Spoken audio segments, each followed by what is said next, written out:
Hello दोस्तों, जय हिंद, जय भीम, जय संविधान। जैसे हम आपको कॉन्स्टेंटली सब्जेक्ट की क्लासेस करा रहे हैं, इग्नू के एग्जाम चल रहे हैं। आज जो हमारा सब्जेक्ट कोड है यह है VMBG 171 का, ये हमारा कोड है। इसमें जो ये टॉपिक है, जो ये सब्जेक्ट है, विकलांगता समाज और संस्कृति, डिसेबिलिटी सोसाइटी एंड कल्चर का ये विषय है हमारा। इसमें हम आपको आज कुछ महत्वपूर्ण क्वेश्चन कराने वाले हैं। जो व्यूवर्स हमारे साथ पहली बार जुड़ रहे हैं इस वीडियो के माध्यम से, मैं उनसे अभी अनुरोध करूंगा कि सबसे पहले वो हमारा पेज जो है वो सब्सक्राइब कर लीजिए, ताकि फ्यूचर में आने वाली वीडियोस उनको जल्द से जल्द टाइम टू टाइम मिल सकें। ठीक है, तो हम अपना ये वीडियो स्टार्ट करते हैं। पहला जो क्वेश्चन है इसके अंदर हमारा इंपॉर्टेंट क्वेश्चन है, दिव्यांगता क्या है, इसके विभिन्न मॉडलों की चर्चा कीजिए। ठीक है, इसमें हम बताएंगे आपको कि दिव्यांगता क्या होती है। कोई व्यक्ति अगर दिव्यांग है तो वो दिव्यांगता का कारक जो है या जो वजह है या क्या किस तरीके से दिव्यांगता होती है उसको हम समझेंगे। दिव्यांगता केवल शारीरिक या मानसिक कमी नहीं है, बल्कि ये बहुआयामी अवधारणा है। इसके मुख्य मॉडल है। ठीक है, ये एक तरीके से सिर्फ शारीरिक या मानसिक कमी नहीं है किसी के व्यक्ति के जीवन में, इसके भी बहुत सारे एक तरीके से मॉडल होते हैं। उन सभी मॉडलों को हम अंडरस्टैंड करेंगे। पहला जो इसमें मॉडल जो हमें समझ में आता है वो आता है इसमें मेडिकल मॉडल। इसमें दिव्यांगता वो व्यक्ति की शारीरिक या जैविक बीमारी माना जाता है। ठीक है, यानी कि ये जो दिव्यांगता होती है इसके अंदर शारीरिक या अगर कोई जैविक बीमारी है तो उसको दिव्यांगता माना और समझा जाता है। दूसरा आता है इसमें मॉडल शोषण, सामाजिक मॉडल। यह मानता है कि समाज में मौजूद बाधाएं जैसे अनुचित इमारतें, भेदभाव या दिव्यांगता का कारण बनती हैं, ना कि केवल शारीरिक स्थिति। ठीक है, सिर्फ इंसान की शारीरिक स्थिति ही नहीं, बल्कि जो समाज के अंदर अनुचित भेदभाव है वो भी दिव्यांगता का कारण बनती है। इसमें तीसरा जो मॉडल है वो है मानव अधिकार मॉडल। ये दिव्यांगों के समान अधिकारों, स्वतंत्रता और गैर भेदभाव पर केंद्रित है। ठीक है, देखिए दिव्यांग जो व्यक्ति होते हैं, दिव्यांग कोई भी है, ठीक है, उसमें क्या है, उनके समान अधिकारों, उनकी स्वतंत्रता और गैर भेदभाव पर जो मॉडल केंद्रित होता है, जो मॉडल काम करता है, उसे कहते हैं मानव अधिकार मॉडल। ठीक है, तो ये हमने दिव्यांगता के बारे में पढ़ा है। अब हम इसका दूसरा क्वेश्चन ले लेते हैं। दिव्यांग व्यक्तियों को समाज में किस प्रकार के भेदभाव और बाधाओं का सामना करना पड़ता है। देखिए, जो व्यक्ति दिव्यांग है या किसी भी तरीके से वो व्यक्ति पूरी तरीके से सक्षम नहीं है किसी कार्य को करने के लिए, या किसी उसके अंदर कोई फिजिकल या मेंटली किसी भी तरीके की अगर प्रॉब्लम है, तो उसमें कुछ मुख्य भेदभाव जो होते हैं या बाधाएं जो होती हैं समाज की, वो उसे झेलनी पड़ती हैं। उसके बारे में हम समझेंगे। दिव्यांगजनों को मुख्य रूप से 5 प्रकार की बाधाओं का सामना करना पड़ता है। पहली जो इसके अंदर बाधा आती है वो भौतिक भौतिक बाधाएं होती हैं। रैंप का ना होना, व्हीलचेयर के लिए जगह ना होना। कई बार ऐसा देखा गया है कि भाई कहीं जो मतलब अगर कोई भी एक तरीके से कोई समारोह है या कोई कहीं पर किसी तरीके का आयोजन है, वहां पर व्हीलचेयर नहीं होती हैं या रैंप नहीं होता है जहां पर दिव्यांग व्यक्ति जा आ सकें। ठीक है, तो ये भौतिक बाधाएं हैं। इसके बाद आती है संस्थागत बाधाएं, शिक्षा और स्वास्थ्य सेवाओं तक पहुंच में कमी। ठीक है, जो दिव्यांग होते हैं उनको बहुत ज्यादा प्रॉब्लम होती है शिक्षा या स्वास्थ्य सेवाओं तक पहुंचने में, उनको बहुत ज्यादा परेशानियां झेलनी पड़ती हैं। तीसरा इसके अंदर आता है आर्थिक बाधाएं, रोजगार के अवसरों की कमी और गरीबी। जो लोग दिव्यांग रहते हैं उनके उनके ज्यादातर उनको देखा जाता है कि वो लोग गरीबी में होते हैं और रोजगार के लिए उनके पास बहुत कम ऑप्शन रहते हैं। इसमें चौथा होता है, चौथी जो बाधा है वो है संचार बाधा है। दृष्टि या श्रवण बाधित लोगों के लिए विशेष उपकरणों की कमी।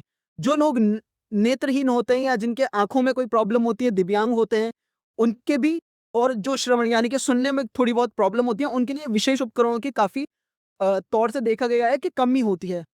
इसमें आखिरी जो बाधा होती है सामाजिक और दृष्टिकोण संबंधी बाधाएं, ये होती है दिव्यांगता को पूर्व जन्म का श्राप या अभिशाप समझना। लोग क्या कहते हैं, भाई ये इसके पूर्व जन्म का एक तरीके से श्राप है इसके ऊपर, जो व्यक्ति दिव्यांग होता है।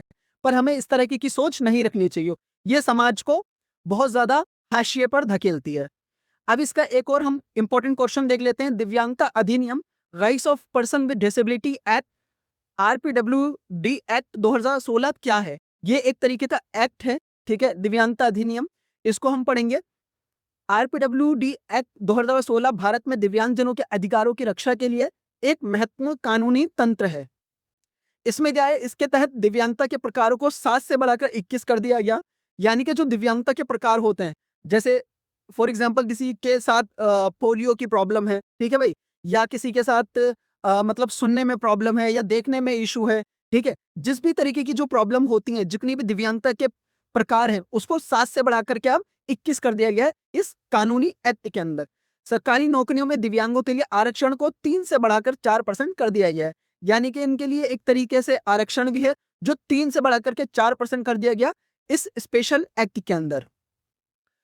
इसमें यह सुनिश्चित किया गया है कि किसी भी दिव्यांग व्यक्ति के साथ सार्वजनिक जीवन या कार्यस्थल पर भेदभाव ना हो। ठीक है, ये जो एक्ट बना है 2016 का, इसमें यह कहा गया है कि भाई इस प्रकार के किसी भी व्यक्ति के साथ में कोई भी भेदभाव नहीं होना चाहिए। अब हम अगले क्वेश्चन पे आ जाते हैं, दिव्यांगता और गरीबी के बीच क्या संबंध है।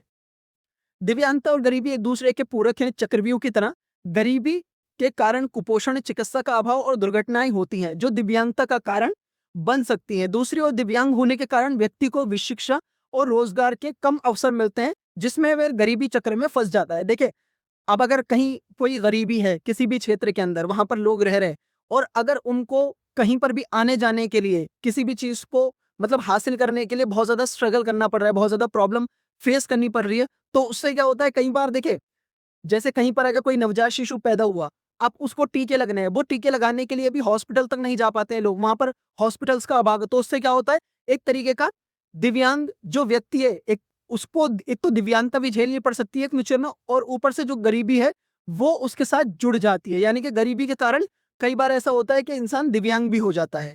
ठीक है, ये तरीके से ट्रू कनेक्शन है इन दोनों चीजों का बीच। वो समावेशी शिक्षा, इंक्लूसिव एजुकेशन क्या है? समावेशी शिक्षा क्या होती है? समावेशी शिक्षा का अर्थ है कि सभी बच्चे चाहे वे शारीरिक या मानसिक रूप से किसी भी स्थिति में हो, एक ही सामान्य स्कूल और कक्षा में एक साथ शिक्षा प्राप्त करें। ठीक है, यानी कि समावेशी शिक्षा क्या है कि भाई अगर बच्चे चाहे शारीरिक मानसिक रूप से किसी भी तरीके से हो, कुछ भी उनके साथ प्रॉब्लम हो या कुछ भी हो, उसके बावजूद भी वो एक सामान्य स्कूल में और एक कक्षा के अंदर पढ़ाई करेंगे। इसमें शिक्षा प्रणाली को बच्चों के अनुकूल बनाया जाता है, ना कि बच्चों को प्रणाली के। ठीक है, देखिए कितनी अच्छी बात है कि इसमें शिक्षा प्रणाली ऐसी बनाई जाती है कि सभी तरीके के बच्चे एक साथ मिलकर के पढ़ सकें। अगला क्वेश्चन देख लेते हैं, सार्वभौमिक डिजाइन, यूनिवर्सल डिजाइन का क्या अर्थ है? सार्वभौमिक डिजाइन किसी भी उत्पाद, भवन या वातावरण को बनाने का एक ऐसा तरीका जिसे बिना किसी विशेष संशोधन के सभी लोग, चाहे वे दिव्यांग हो या नहीं, समान रूप से आसानी से उपयोग कर सकें। उदाहरण क्या है इसका? बिना सीढ़ी वाले प्रवेश द्वार या ब्रेल लिफ्ट। ठीक है, देखिए इस तरीके के डिजाइन, इस तरीके के पैटर्न बनाए जाते हैं इमारतों के अंदर, जहां पर भाई जो किसी भी तरीके का व्यक्ति हो, अगर वो दिव्यांग हो या नॉर्मल व्यक्ति हो, वो आसानी से आ जा सके। ये होते हैं सार्वभौमिक डिजाइन। अगला क्वेश्चन देख लेते हैं हम, ये लास्ट क्वेश्चन है, दिव्यांग महिलाओं और बुजुर्गों की मुख्य समस्याएं क्या है? ठीक है, देखिए दिव्यांग महिलाएं और बुजुर्गों की कंडीशन बहुत ज्यादा ही खराब रहती है, ये हम चीज अच्छे से समझते और जानते हैं। महिलाओं के साथ भेदभाव भी होते हैं, बुजुर्गों के साथ भी भेदभाव होते हैं, वो हम इसमें समझेंगे। दिव्यांग महिलाएं किस तरीके की समस्याएं झेलती हैं, इन्हें दोहरा भेदभाव, डबल डिस्क्रिमिनेशन झेलना पड़ता है, एक महिला होने के नाते और दूसरा दिव्यांग होने के नाते उन्हें घरेलू हिंसा और शिक्षा की कमी का अधिक सामना करना पड़ता है। ठीक है, एक तो महिलाओं को हमारे देश के अंदर इतनी ज्यादा शिक्षा नहीं दी जाती है, उनको पढ़ाई नहीं दी जाती है, ऊपर से अगर वो किसी भी तरीके से दिव्यांग है तो फिर क्या होता है कि नहीं भाई आप समाज में मत जाइए, समाज से इंटरेक्शन मत करिए और घर में ही रहिए। ठीक है, इस तरीके का डिस्क्रिमिनेशन उनको झेलना पड़ता है। ठीक है, बुजुर्ग दिव्यांगों के साथ क्या होता है, उम्र बढ़ने के साथ दिव्यांगता और बढ़ जाती है, उन्हें परिवार का सहयोग ना मिलना, अकेलापन और सरकारी पेंशन सुविधाओं के लिए संघर्ष करना पड़ता है। बुजुर्गों के साथ क्या होता है भाई, देखिए एक तो उनकी एज बढ़ जाती है, बढ़ी हुई एज में इंसान के अंदर शारीरिक भी कमजोरी आ जाती है, ऊपर से वो दिव्यांग है, तो क्या होता है कि भाई उनके साथ बहुत ज्यादा अकेलापन वो महसूस करते हैं। वो मतलब के अपनी बात किसी से नहीं कह पाते हैं, लोग उन्हें मतलब के एक तरीके से दूर रखते हैं अपने आप से, और जो पेंशन सुविधाएं होती हैं उनमें भी उन्हें इतना अच्छा सहयोग नहीं मिल पाता है। तो ये सारी प्रॉब्लम्स, परेशानियां खास करके महिलाओं और दिव्यांग जो ज्यादा एज के लोग होते हैं उनको ये सब झेलना पड़ता है। ठीक है, तो हमने ये आपको इंपॉर्टेंट क्वेश्चन कराए हैं। मैं आशा करता हूं कि ये जो मैंने आपको क्वेश्चन कराए हैं, ये BMBG 171 के ये क्वेश्चन आपके लिए लाभकारी रहे। इस क्लास को आप कई बार रिमाइंड करके अच्छे से दोबारा से क्वेश्चन को अंडरस्टैंड करिएगा। इन सारे क्वेश्चंस को आप अच्छे से अंडरस्टैंड करेंगे तो आपको बेटरली ये सारी चीजें आप अच्छे से क्लियर कर पाएंगे। आप हमारे पेज को जरूर फॉलो करिएगा, वीडियो को लाइक जरूर करिएगा और हमारे पेज से जुड़े रहिएगा। आपका धन्यवाद।